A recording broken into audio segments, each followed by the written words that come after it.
Realtor Rejins ആണ്.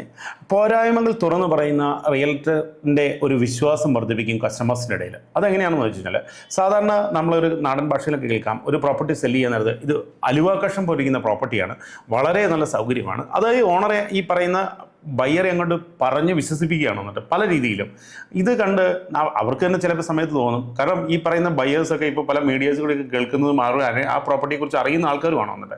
അപ്പം അങ്ങനെ നുണ പറഞ്ഞ്, മറ്റേ കള്ളത്തരം പറഞ്ഞ് പൊലിപ്പിച്ച് പറയുന്ന ഒരു പ്രോപ്പർട്ടി വിൽക്കാൻ വളരെയേറെ ബുദ്ധിമുട്ടായിരിക്കും. എന്നിട്ട് അതുകൊണ്ട് സത്യസന്ധമായിട്ട് നമ്മൾ പ്രോപ്പർട്ടി സെല് ചെയ്യാൻ വേണ്ടി ശ്രമിക്കുക.